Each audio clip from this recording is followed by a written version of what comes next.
353 B మన బోరోజ్ నుంచి ఉపాసనాల వరకు 4 వే లైన్ అని ముందు శాంక్షన్ అయింది 750 కోట్లు. మర్రా డిపిఆర్ఏ చేంజ్ చేసి మర్రా తెలంగాణ మీద వివక్షత చూపెట్టి 393 కోట్లు శాంక్షన్ చేసిండ్రు.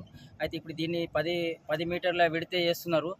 మన నాసిరకంగా పనులు చేసి ఒక 1.5 ఇంచు డాంబర్ తీసి దాని మీదనే డాంబర్ లేసి ఒక 40% టెండర్ లెస్ తీసుకొని దీన్ని నాసిరకంగా పనులు చేస్తున్నారు.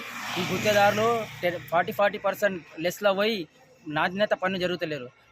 రాజకీయ నాయకులు కానీ అధికారులు కానీ దీని మీద దృష్టి పెట్టి ఇప్పుడు పక్కనే కోర్పనాల 4 వే లైన్ చేసిండ్రు.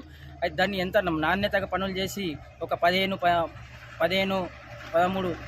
10 ఫీట్ల హైట్ చేసిండ్రు. దాన్ని గ్రావే మంచిగా నాణ్యతంగా ఇక్కడి ఎమ్మెల్యేలు కానీ ఎంపీలు కానీ మన కలెక్టర్లు కానీ ఇక్కడ జిల్లా అధికారులు కానీ రోడ్ల మీద నాణ్యత మీద దృష్టి సారించి దీన్ని 4 వేగా మార్చడానికి కృషి చేయాలని మేము కోరుతున్నాం. ఇప్పుడు దీన్ని కూడా ఒక 4 వే చేయలేదంటే దానికి కారణం వాళ్ళు ఇక్కడ వెళ్ళే రద్దీ వాహనాల గురించి అంటున్నారు. అయితే మేము దాన్ని ప్రశ్నిస్తే అక్కడ రాజురా ట్రాఫిక్ చూపెట్టిండ్రు. అట్లని ఇక్కడ ట్రాఫిక్ లేదని 4 వే క్యాన్సిల్ చేయబడుతుందని అధికారులు దాని టెక్నికల్ ప్రాబ్లం చూపెట్టి తెలంగాణ మీద వివక్ష చూపెట్టి ఈ 4 వే కాకుండా అడ్డుకున్నారు మన తెలంగాణ. ఇప్పుడన్నా మన అధికారులు కానీ రాజకీయ నాయకులు కానీ మన కేంద్ర ప్రభుత్వం దృష్టికి తీసుకుపోయి దీన్ని 4 వే చేయాలని మేము ప్రజలందరి తరఫున కోరుచున్నాం.